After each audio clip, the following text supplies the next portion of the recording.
Hey y'all, welcome back to the YouTube channel. I'm Monique Melton, the founder of the Shine Bright School. Today, I want to talk to you a little bit about performative activism slash performative allyship. Now, this is not an exhaustive list. This is just a little bit to get you thinking. And so I'm going to share with you 4 ways to know that your anti-racism is performative. Number 1, a very clear sign that your anti-racism work is actually performative is when you only do things that are for public notice or optics sake. Maybe you're doing the public declarations, maybe you're talking about things very publicly, but that's where it ends. There's not a lot of change, there's not a lot of conversation, there's not a lot of work that's happening even just within yourself or behind the scenes, within relationships, how you're doing things with your money, with your money.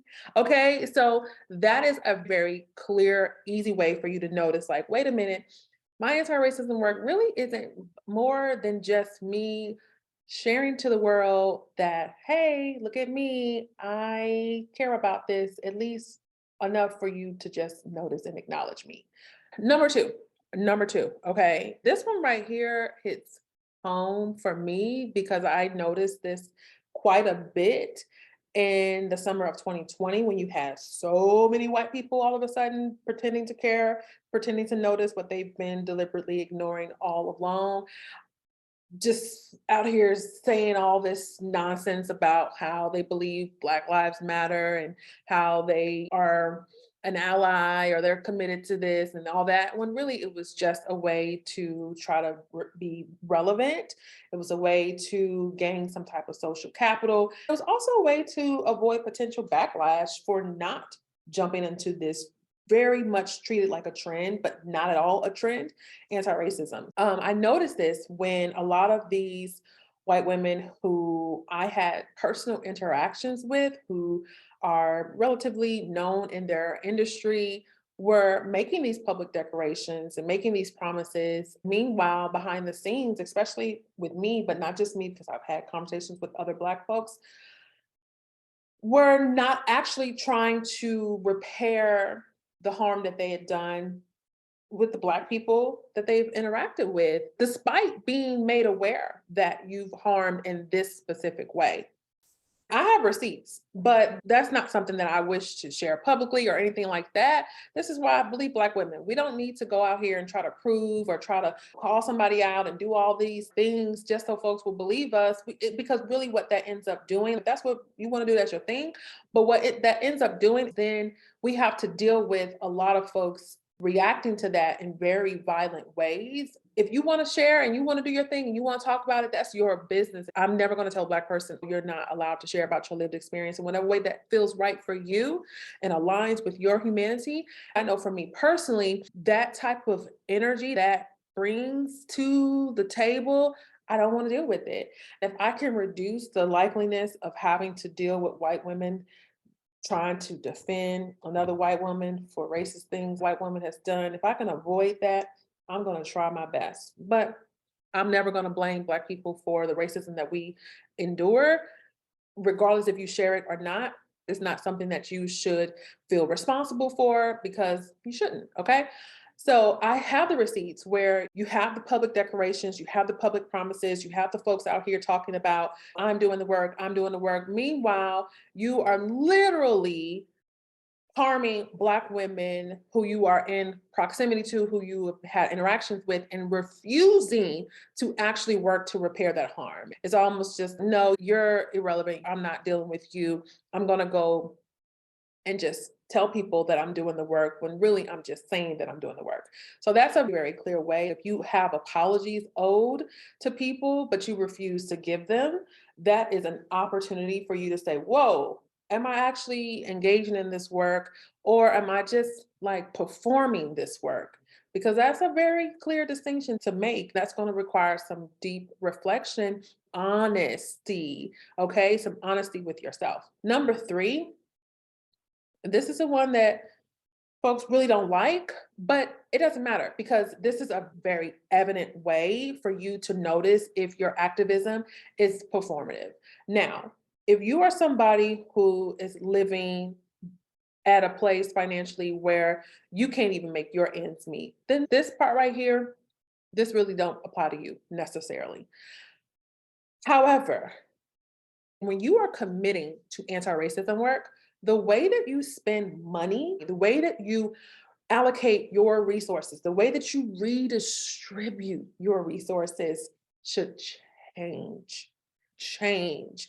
You cannot tell me, you cannot tell me that you are invested and you're deep in this work and you have the means, you have the financial means, and you just doing everything the exact same. Maybe you're doing it to some degree, but you haven't reached that level where you are allowing yourself to be disoriented and to transform, because y'all, we know money. That's a whole power dynamic that white folks refuse, as a collective, refuse to reckon with. And I'm writing a book actually on talking about a lot of these things. The name of the book is I'm Not Taking Money Advice from White Women. If you're watching this and it's not 2025, it's not out yet, but it's coming out in 2025. I want to let y'all know one way to know that your activism is performative, if your anti-racism work is performative, if how you're spending money, if you are not redistributing your resources and changing up how you're using your resources of money, of cash, and you have the means, I'm gonna just need you to dive deeper. I'm gonna need you to dive deeper. Okay, dive deeper. Last one. This is another one that folks probably also, nobody wants to hear these things, but nobody wants to be murdered because of anti-Blackness. Here we are. I gotta tell y'all, if you are not having conversations, if you are not having conversations and challenging the growth of your close friends who are non-Black, then Imma just need you to go deeper. These, and maybe I should title this 4 ways to know your activism is surface level, because you might be doing some things that are not performative, but it's still at the surface, okay? You're still at the surface level, which is still very much performative. It's still very much performing this work versus actually digging in and doing this work. If you're trying to do this work in secrecy, I've had people tell me like they're not telling their friends, they're not telling their partner. If you're trying to do this work in secrecy, I don't quite know what type of impact you're expecting to make if nobody knows you're doing this. The whole point is to do this work and to make sure that this work is felt by Black folks. Doing that in secrecy, I just don't know how far that's going to go. I don't know how far you're going to get with that. And so, challenging your friends, challenging your networks, and having these conversations is crucial. It's not easy, but it's not impossible. It's certainly not impossible. I'm going to just let y'all know, it's certainly not easy to deal with anti-Blackness. It's certainly not easy to have the daily assault of racism constantly in your face. Everywhere you turn, there's something going on within the Black community that is threatening your very existence. You have the multitude of intersecting systems of oppression that are making the lives of folks literally almost impossible to live and exist, in many cases deadly, deadly. This is serious work. We're not just out here talking about, oh, let's just all have a nice day. This is serious work. We all should have a nice day. But there are things that are disrupting our lives, that are ending the lives of folks, that it just doesn't have to be this way. Doing surface level work because it makes you uncomfortable or you're afraid or you say you don't know what to do, all these things, it's just not going to cut it. And so if you're saying that you believe in this work and you're committing to anti-racism and this is what you want to do, and you're just staying at the surface, the impact is not being felt where it actually needs to reach. And so I'm encouraging you to dig deeper, to dive deeper into this so that you can actually be disoriented. It's not a fun time, but that leads to transformation.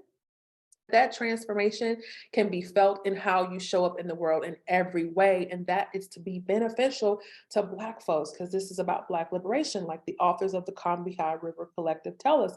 Once Black folks are free, all of us will be free. So that's why we center Black liberation in this work. Here's just a couple little things. If you're listening to this and you're just like, something I need to work on, then work on it. It doesn't need to be an indictment. It doesn't need to be a shame spiral and going down the shame avenue. Do better. If you want to be in community so you can do better, you can be encouraged, you can encourage others, you can learn, you can have accountability, and so on. We invite you to be in community with us at the Shine Bright School. You're going to learn so many things, and hopefully you'll take that knowledge and apply it to your life, and that be beneficial to Black folks. Okay, y'all? So that's it for now. I thank y'all for tuning into this one, and until next time, keep shining brighter together.